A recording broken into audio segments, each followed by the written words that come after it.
अभी हम लोग जाएंगे बिहेवियरल एंड रेपुटेशन एनालिसिस। ये क्या है? This check focuses on understanding the candidate's mindset and long term behaviour. ये बहुत इंपॉर्टेंट है क्योंकि हम लोग जब किसी कैंडिडेट को हायर करते हैं ऑर्गेनाइजेशन के लिए, कभी भी शॉर्ट टाइम के लिए या शॉर्ट टर्म ड्यूरेशन के लिए हायर नहीं करते। हम लोगों का हमेशा फोकस होता है या ऑब्जेक्टिव होता है, जो कैंडिडेट को हायर करते हैं कम से कम वो 3 साल 5 साल 10 साल 15 साल जैसे हो, एक लॉन्ग टर्म में वो रहे। कम दिनों के लिए हम कोई भी हायर नहीं करना चाहता है, बिकॉज हायरिंग का एक टाइम, बहुत ज़्यादा टाइम उसमें जाता है, इन्वेस्ट होता है और बहुत सारा फाइनेंशियल कॉस्ट भी उसमें इन्वॉल्व हो जाता है। सो इसमें प्रोसेस क्या है? Analyse past records and references. Definitely ये जो बिहेवियरल एंड रेपुटेशन एनालिसिस, इसको देखने के लिए फर्स्ट जो पॉइंट है, बहुत इंपॉर्टेंट पॉइंट है प्रोसेस के, इसमें एनालाइज करना है पास्ट रिकॉर्ड्स एंड रेफरेंस। क्या है उसका पास्ट रिकॉर्ड्स, उसका रेफरेंसेस क्या है। Evaluate consistency in career and behaviour. Evaluate consistency in career and behaviour. तो बिहेवियर में उसका क्या कंसिस्टेंसी है, बिहेवियर उसका क्या एक तरह सा है या उसका मूड स्विंग होता है, वो डिफरेंट टाइम में डिफरेंट बिहेव करता है, उसका बिहेवियर पैटर्न डिफरेंट है, उसका साइकोलॉजिकल कुछ इशू हो सकता है। तो ये सारा कुछ देखना पड़ता है। तो इसमें साइकोलॉजिकल या एक फैक्टर भी इसमें काम आ जाता है, मतलब एक फैक्टर आ जाता है। फिर आइडेंटिफाई रिस्क इंडिकेटर्स। उस रिस्क इंडिकेटर को आइडेंटिफाई भी करना है कि इसमें क्या होता है, कितना रिस्क इसमें हो सकता है। तो ये भी बहुत इंपॉर्टेंट है। अभी की चेक्स क्या है? Stability and reliability. तो ये जो कैंडिडेट है, इसका रिलायबिलिटी कितना है या स्टेबिलिटी कितना है, ये हम लोग को जानना है। एथिकल बिहेवियर, उसका बिहेवियर कैसे है, एथिकल बिहेवियर है या उसका बिहेवियर जो वो ऑर्नामेंटेड बिहेवियर है या टेम्पर्ड बिहेवियर है, ये बिहेवियर कैसा है, ये भी बहुत इंपॉर्टेंट है, ये भी देखना पड़ेगा। फिर attitude towards work and responsibility. उसका वर्क और उसका रिस्पॉन्सिबिलिटी जो उसको दिया गया है, उसमें उसका एटीट्यूड क्या है, मतलब वो क्या सीरियस है, वो क्या ऐसे ही कैजुअल अप्रोच है, वो क्या लगता है कि उसको जो प्रोफाइल दिया गया है, उसको जो काम दिया गया है, उसका जो असाइनमेंट दिया गया है, मतलब हम देंगे तो उसके लिए वो कितना सीरियस है, कितना वो पॉजिटिव है, वो भी देखना इसमें बहुत इंपॉर्टेंट है। तो ये सारा चेक, सारा कुछ हम लोग बिहेवियरल एंड रेपुटेशन एनालिसिस में हम लोगों को मिलता है। तो इसमें रिजल्ट क्या आता है? या तो लो आएगा, या तो मीडियम आएगा, या तो हाई रिस्क आएगा। अगर लो आता है तो डेफिनेटली कैंडिडेट इज ओके। अगर मीडियम आएगा तो फिर वो डिसीजन मेकिंग में जाएगा कि इसको लेना है नहीं लेना है। अगर हाई रिस्क है तो उस कैंडिडेट को हम लोग नहीं लेंगे या नहीं एक्सेप्ट करेंगे। नेक्स्ट है massive action plan for special verification. क्या है massive action plan? Start by identifying roles that require special verification, specially high risk और सेंसिटिव पोजीशंस, राइट।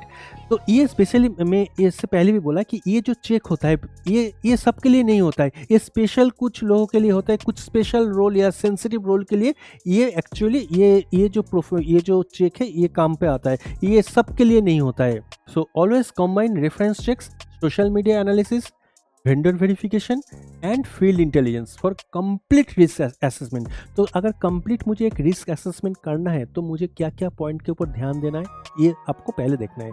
क्या क्या चीज़ है? एक तो रेफरेंस चेक के ऊपर ध्यान देना है, क्योंकि स्पेशल वेरिफिकेशन में reference check is very very important. तो रेफरेंस चेक के ऊपर ध्यान देना है।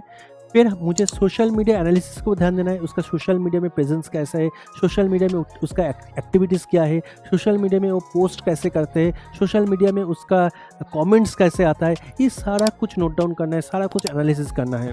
नेक्स्ट वेंडर वेरिफिकेशन, जो वेंडर को दिया है, मतलब जो एक्सपर्ट को दिया है, उसका क्या रिपोर्ट है, उसका क्या ऑब्जर्वेशन है, वो भी देखना है। एंड द फील्ड इंटेलिजेंस जो है, फील्ड का जो स्टाफ है, उसका भी जो रिमार्क्स है, उसका भी जो ऑब्जर्वेशन है, वो भी हम लोगों को कंसिडर में लेके आना पड़ेगा। तो फिर वो एक कंप्लीट रिस्क असेसमेंट होगा। Use structured questionnaire and verified sources to collect accurate information. Definitely cross check all details from multiple channels to avoid errors. Identify red flags early and investigate them properly. So cross check all the details. Okay, जो भी details हम लोग को मिलेगा उसको cross check करना है कि सही है नहीं सही है। हो सकता है कि 1 2 3 ऐसे एग्जीक्यूटिव को रखना है जो जिसके पास ये सारा डिटेल्स होगा, ये सारा डिटेल्स उसको डिलीवरी करेगा, ऑब्जर्वेशन वो देखेगा, उसके बाद वो डिसाइड करेगा। Maintain proper documentation and audit records for transparency and compliance. Definitely always take candidate consent before performing advance checks. Definitely ये एडवांस चेक्स के लिए कैंडिडेट से एक कॉन्सेंट लेना है डेफिनेटली, तब भी इसको थोड़ा सा डिस्क्रीट चेक में रखना है, क्योंकि कैंडिडेट कॉन्सेंट तो डेफिनेटली चाहिए, क्योंकि आप उसका पर्सनल, उसका बिहेवियर पर्सनल, उसका क्या लाइफस्टाइल, ये सारा कुछ आप देख रहे हो, तो उसका कॉन्सेंट लेना है। लेकिन जब आप काम करोगे फील्ड पे, तब वो विदाउट हिज नॉलेज थोड़ा सा इसको आपको करना है। तो ये थोड़ा सा डिप्लोमेटिक पार्ट है, तो इसको आप लोग को ध्यान रखना है। Next, train your team to handle sensitive data carefully and follow ethical practice. Definitely वो जो टीम है, आपका टीम को सेंसिटिवली हैंडल करना है, डेटा को सेंसिटिवली हैंडल करना है और एथिकल प्रैक्टिस करना है। Use digital tools and verification platform to improve speed and accuracy. Definitely जो भी आपका डिजिटल टूल्स से फॉर वेरिफिकेशन प्लेटफॉर्म से उसको इम्प्रूव करना है, क्योंकि इसलिए इम्प्रूव करना है, उसका स्पीड जो है वो स्पीड एंड एक्यूरेसी अगर स्ट्रांग हो। A strong special verification system helps reduce hidden risk, prevent fraud, and ensure safe, reliable, and confident hiring decision for long-term business success. तो long-term business success के लिए definitely special verification जो है वो हम लोग को करना पड़ेगा। अगर special verification हम लोग नहीं करेंगे तो फिर आप जो कैंडिडेट को हायर कर रहे वो कैंडिडेट ज़्यादा दिन आपके लिए नहीं रुकेंगे, वो कैंडिडेट छोड़ के चला जाएगा, या बहुत बड़ा प्रॉब्लम हो सकता है। तो हम लोग अभी एक दो केस स्टडी लेके बात करेंगे। पहले एक केस स्टडी है, ये हैदराबाद में है। A company hired a team leader after completing all basic verification checks. तो एक कंपनी क्या किया, एक टीम लीडर को हायर किया after completing all basic verification checks. जो भी नॉर्मल वेरिफिकेशन चेक्स है उसको करके उसको हायर किया है। His documents, experience and education were correct. उसका जो डॉक्यूमेंट्स है, उसका जो जितना भी डॉक्यूमेंट्स से दिया है वो सबमिशन किया था, उसका एक्सपीरियंस, उसका एजुकेशन बैकग्राउंड, एजुकेशन के लिए जो दिया था, everything was correct. However, special verification was not conducted. इसके लिए मतलब वो जो टीम लीडर है उसका कोई स्पेशल वेरिफिकेशन नहीं हुआ था। जो नॉर्मल वेरिफिकेशन होता है वो सिर्फ नॉर्मल वेरिफिकेशन ही वो इस ऑर्गेनाइजेशन ने किया था, कोई स्पेशल वेरिफिकेशन नहीं किया। तो multiple complaints, after joining multiple complaints were raised about his behaviour and with team members. तो क्या हुआ, जब वो ज्वाइन किया कंपनी में, उसके बाद बहुत सारे कंप्लेन आए हैं उसके अगेंस्ट में। कौन कंप्लेन किया, टीम मेंबर, जो इसका अंदर जो टीम मेंबर है, क्योंकि वो टीम लीडर की सबसे ज्वाइन किया था तो उसके अंदर एक टीम होगा, तो जितना भी टीम मेंबर है, मैक्सिमम टीम मेंबर उसके अगेंस्ट में कंप्लेन रेज किया। लेटर ड्यूरिंग इंटरनल रिव्यू, जब इंटरनल रिव्यू हुआ कि क्या प्रॉब्लम हो रहा है एक्चुअली, क्यों इतना टीम मेंबर उसके अगेंस्ट में कंप्लेन रेज कर रहे, क्यों इतना प्रॉब्लम हो रहा है। तब जब इंटरनल रिव्यू हुआ तब देखा कि reference checks revealed that the candidate had similar issues in previous companies. तो उसमें तब देखा कि रेफरेंस चेक जब किया तब देखा कि वो सेम बिहेवियर पैटर्न था उसका, पहले वाला जो प्रीवियस जो ऑर्गेनाइजेशन है उसमें भी उसका सेम बिहेवियर था, जो बिहेवियर सही नहीं था। सेम बिहेवियर था previous company, which were not disclosed earlier, जो मतलब पहले डिस्क्लोज नहीं हुआ था। तो इसमें क्या हुआ, social media analysis also showed negative and aggressive communication pattern. मतलब उसका जो सोशल मीडिया प्लेटफॉर्म, जब उसका सोशल मीडिया एनालिसिस किया तब भी देखा कि उसका जो पैटर्न है, कम्युनिकेशन पैटर्न है, वो बहुत ही नेगेटिव एंड बहुत ही एग्रेसिव पैटर्न है। इसका मतलब क्या हो रहा है, इसका मतलब यह हो रहा है कि वो किसी भी टीम में वो लीड नहीं कर सकते, क्योंकि उसका लीड करने के लिए जो एक लीडरशिप का जो क्वालिटी होता है वो क्वालिटी उसके अंदर नहीं है, क्योंकि वो बहुत एग्रेसिव है, वो बहुत ही रूडली बात करता है और कोई भी टीम मेंबर उसके अंदर काम नहीं करना चाहता है। तो दैट वाज द इशू। तो रिजल्ट क्या हुआ, टीम कॉन्फ्लिक्ट, डेफिनेटली टीम में कॉन्फ्लिक्ट बना है। प्रोडक्टिविटी भी लॉस हो रहा है, क्योंकि मोटिवेशन नहीं मिल रहा था टीम मेंबर को, टीम लीडर से प्रॉब्लम था, तो प्रोडक्टिविटी लॉस हुआ। एंड इवेंचुअल टर्मिनेशन, तो टर्मिनेशन भी हुआ है उसका। लेसन क्या हुआ, special verification helps identify behavioural risk not visible in documents and ensures better hiring decisions. तो स्पेशल वेरिफिकेशन क्या करते हैं, वही चीज़ उसी चीज़ को हेल्प करते हैं, उसी चीज़ को वो दिखाता है। स्पेशल वेरिफिकेशन करने के बाद वो चीज़ को हम लोग को मिलता है, वो उसी डिटेल्स को हम लोग को मिलता है जो डिटेल्स आप उसके CV में, उसके रिज्यूमे में, उसके इंटरव्यू में उसके डॉक्यूमेंट्स में वो चीज़ नहीं मेंशन रहता है या नहीं होता है। वही चीज़ जब स्पेशल वेरिफिकेशन हम लोग करेंगे तब वो चीज़ निकल के आता है। तो इसलिए मैं बोलूँगा कि कुछ पोजीशन होता है, कुछ रोल्स एंड रिस्पॉन्सिबिलिटी वाला कुछ जॉब प्रोफाइल होता है जिसमें स्पेशल वेरिफिकेशन करना बहुत ज़्यादा इम्पॉर्टेंट है। स्टडी 2 दिल्ली में सेम थिंग एक चीज़ हुआ था। A company partnered with a vendor for outsourcing service without proper special verification. वो लोग स्पेशल वेरिफिकेशन नहीं किया,